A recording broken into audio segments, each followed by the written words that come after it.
Hello, knowledge seekers. In this episode of 20-Minute Books, we are diving into Tribe by Sebastian Junger. First published in 2016, Tribe delves into the depths of human psychology and historical patterns to explore what makes us truly feel at home in this world.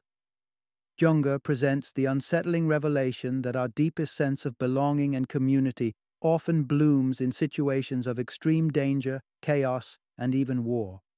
From the Blitz during the Second World War to contemporary American soldiers serving in Afghanistan, Junger illustrates how perilous circumstances can fuse groups together and expose the profound sense of community that tends to fade in our everyday lives. Sebastian Junger, a New York-based best-selling author and contributing editor to Vanity Fair, has penned several influential works. His writing traverses a wide range of themes, from the tumultuous realm of global politics to the perils of shipping, and his previous books include War, The Perfect Storm, and Fire. Tribe is an insightful read for a variety of audiences. It speaks to soldiers, veterans, and their families, providing an intimate look into the sense of unity and purpose experienced on the battlefield and often missed in civilian life. It will capture the interest of those fascinated by human psychology and the exploration of our deepest communal instincts. History enthusiasts, too, will appreciate the rich historical context Junger uses to back his claims. Join us in this episode as we uncover the paradoxical power of chaos in creating community and belonging.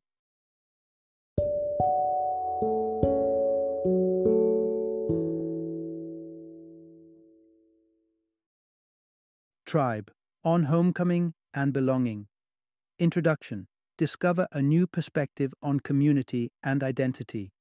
At the heart of Western society lies an admiration for individual autonomy. We prize the ability to pave our own path and follow personal aspirations without interference. Indeed, this individualistic approach has vastly improved our world, but it's not without its limits.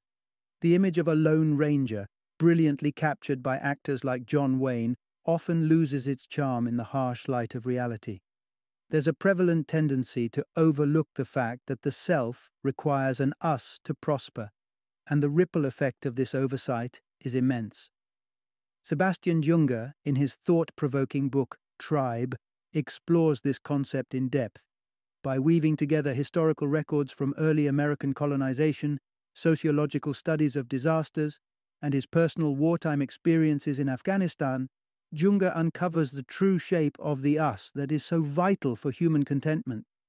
Brimming with insight and challenging assertions, this book presents a compelling case for a more communal approach to life, anchored in our inherent tribal nature.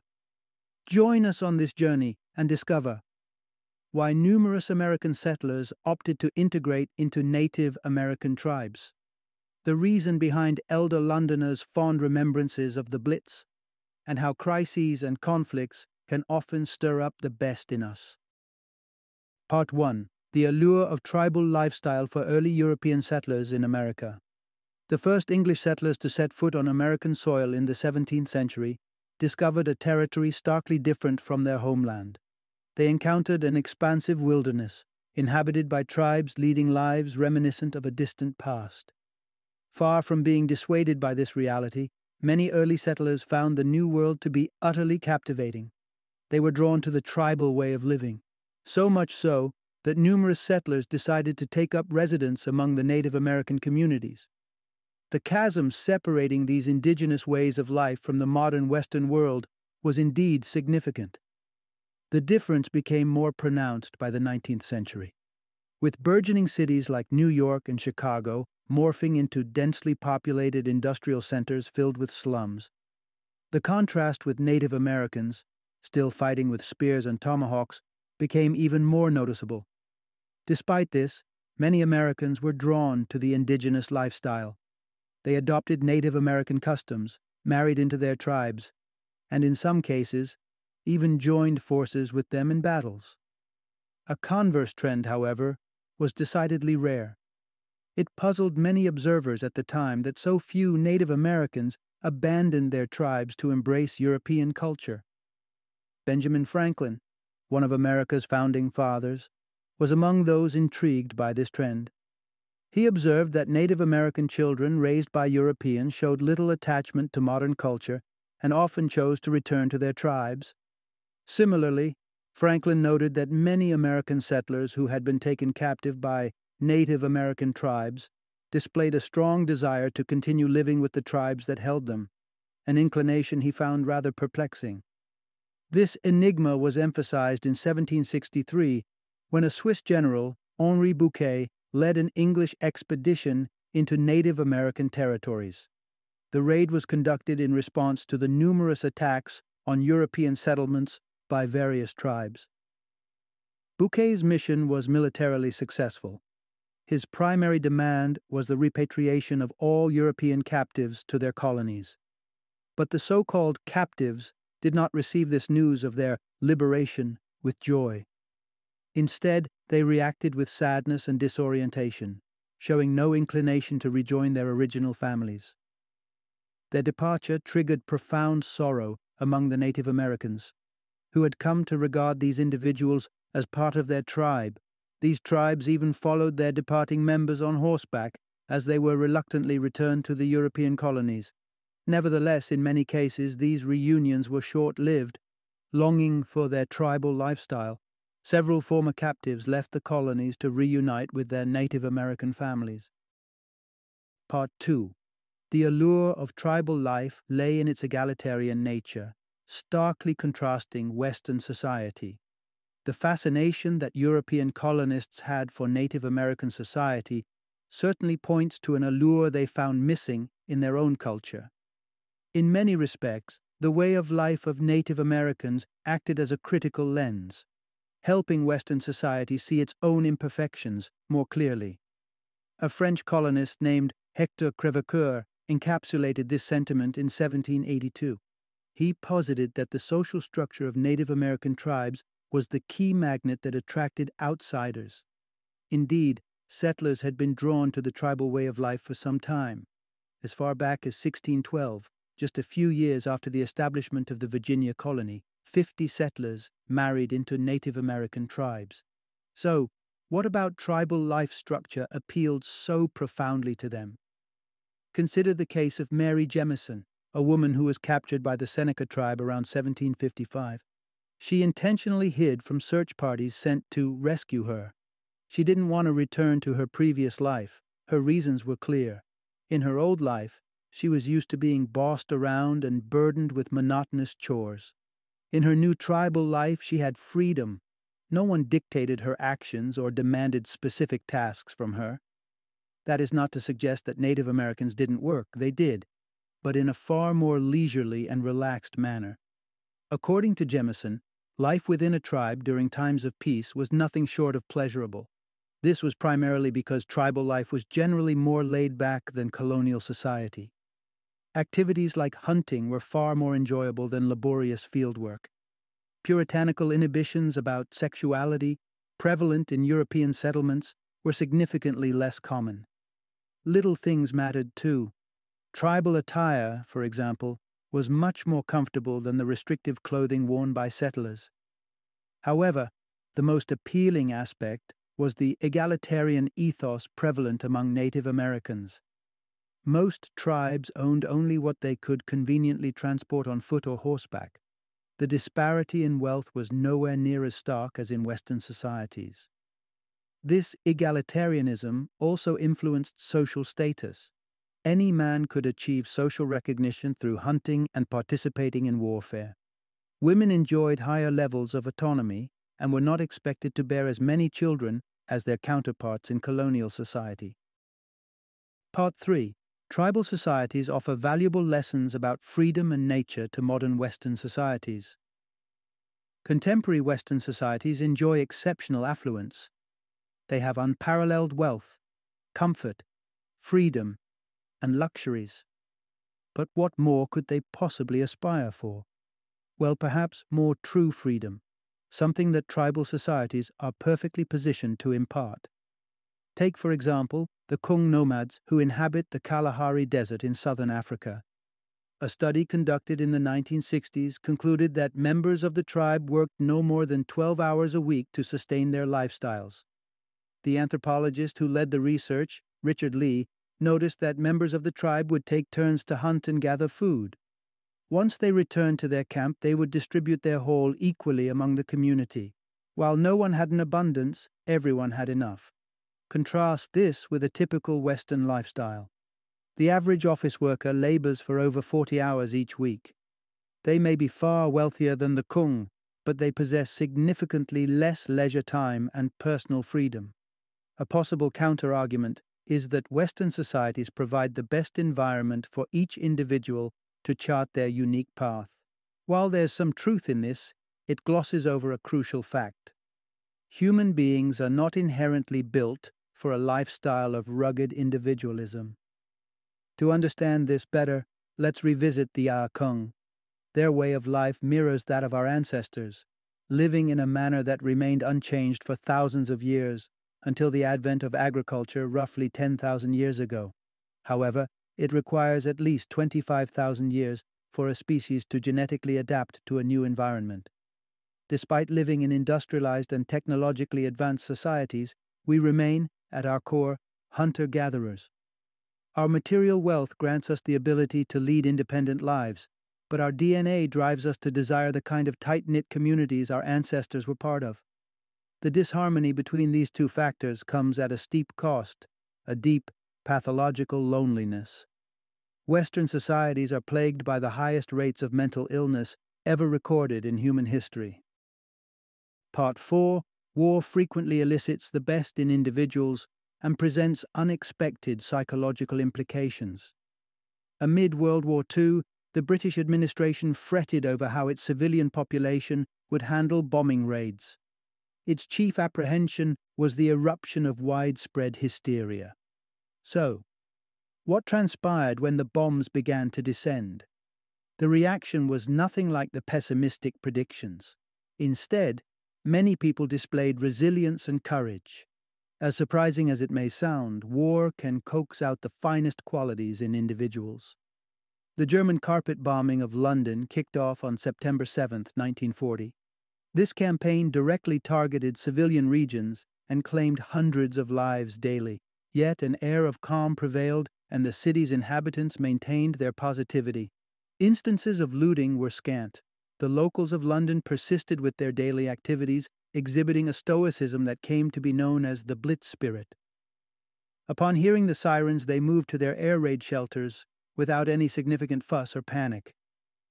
The psychological fortitude of the British populace was even more astounding.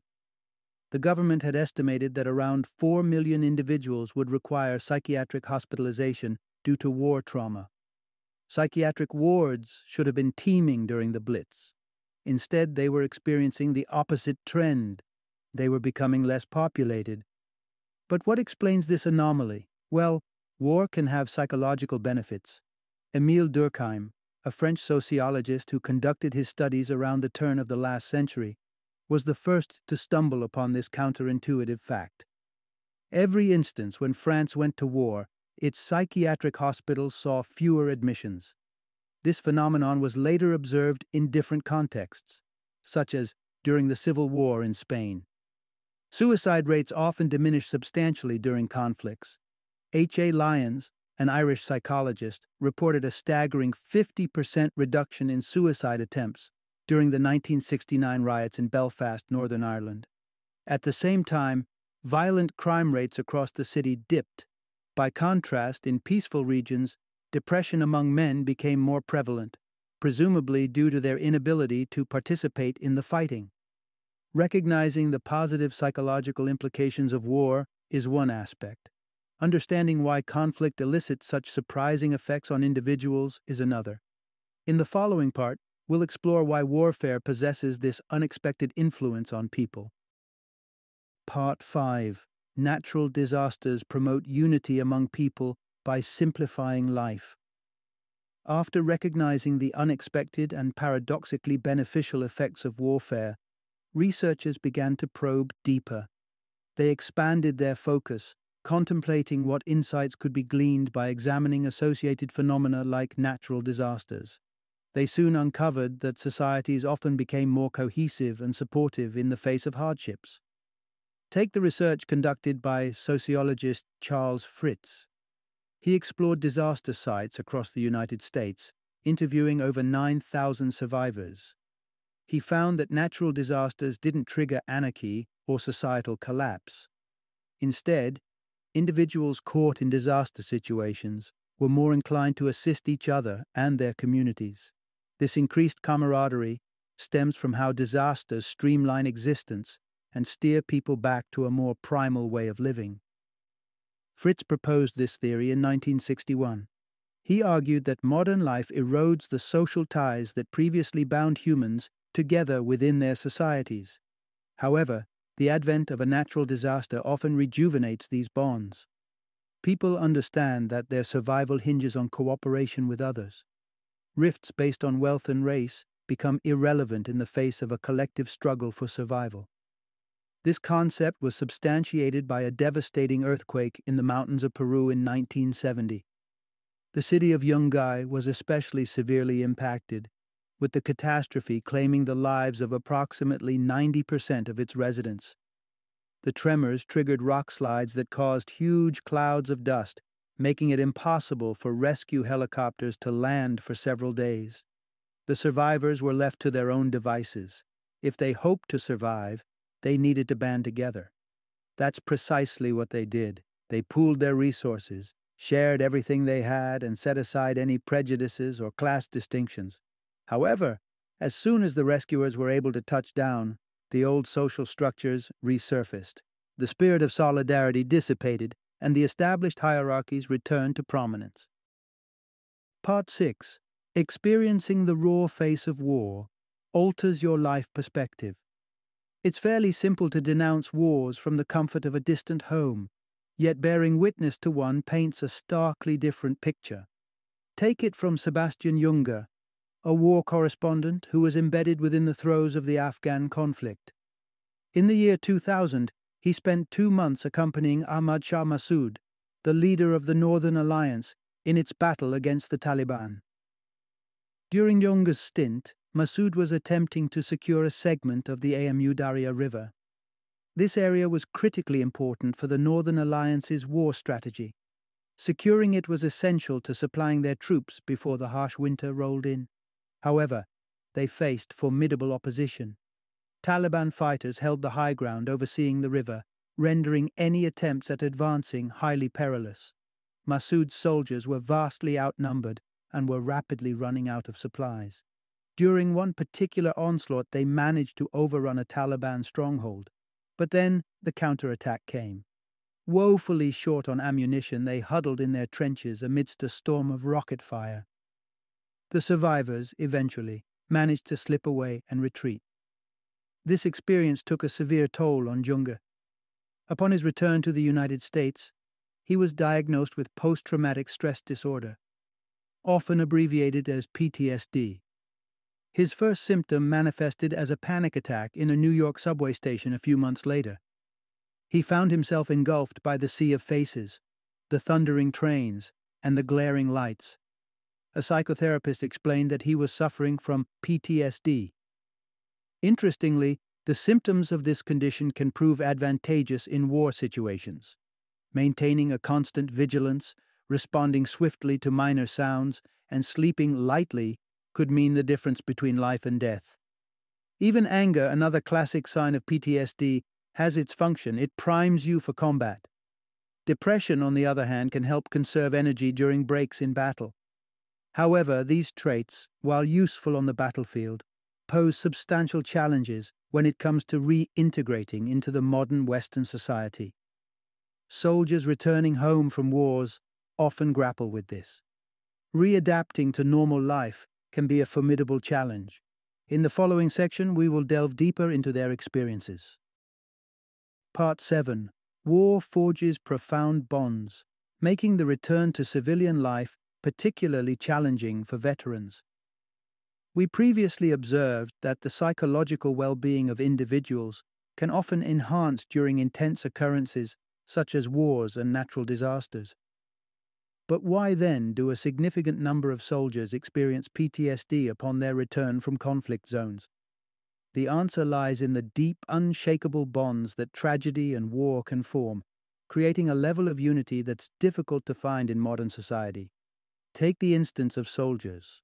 Their time in the military is defined by a profound sense of camaraderie. Their connection with fellow soldiers imbues them with a sense of tribal belonging. American serviceman Win Strack, who was part of an artillery unit, highlighted this in an interview. Each artillery gun was operated by a team of 15 soldiers. For many, it marked the first time they'd worked collaboratively as equals rather than as competitors. This level of cooperation is one of the aspects soldiers find so appealing about military life. The ever-present danger from a common adversary fosters a rare degree of closeness among individuals. Survival requires putting complete trust in others with your life. This deep sense of connection is what makes many older London residents look back nostalgically on the times of the Blitz. However, this is not exclusive to wartime. Interviews conducted with survivors of the AIDS epidemic of the 1980s reveal a similar sentiment. The staggering toll of the disease bonded them into a closely knit community, a sense of solidarity they often long for in our modern, individual-centric society.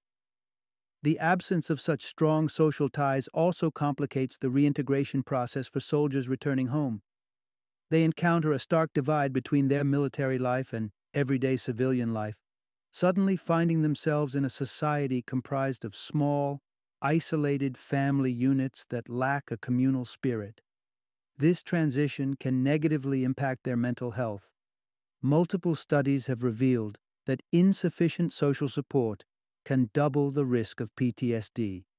Thus, it's not just the scars of war that torment many soldiers.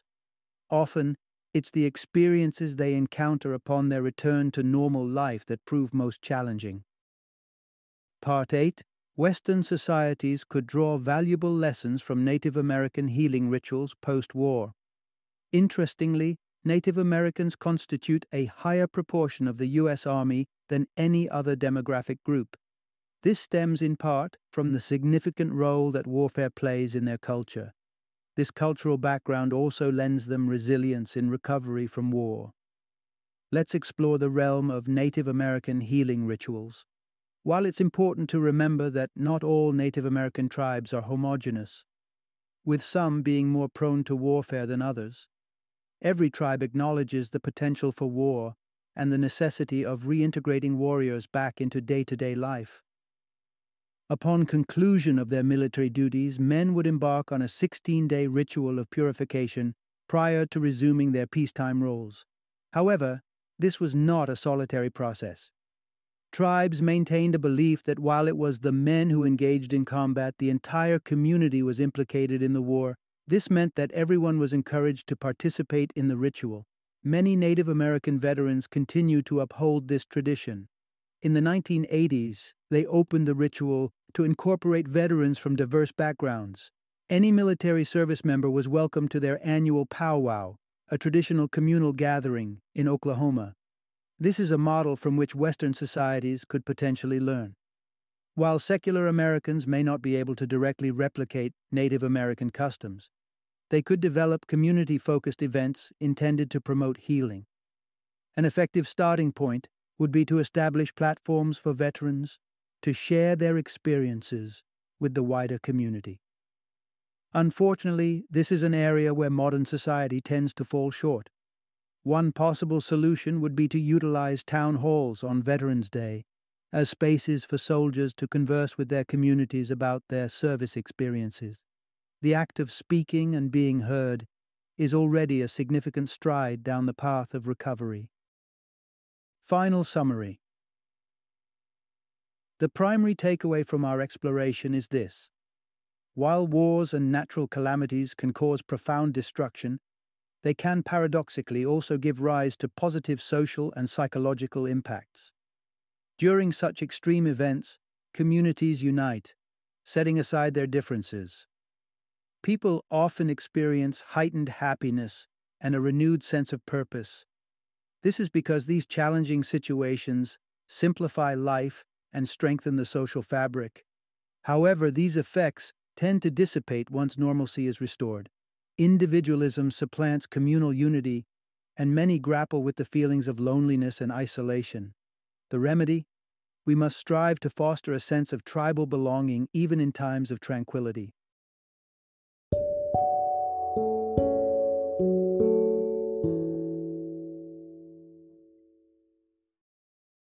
Thank you for joining me today on this journey of learning and discovery as we explored the insights of another thought-provoking book in our growing library of knowledge.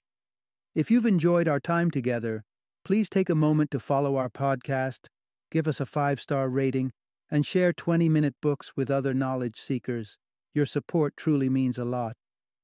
Don't forget to join me again in the next episode, where we will delve into another enriching book. Until then, happy reading and happy listening.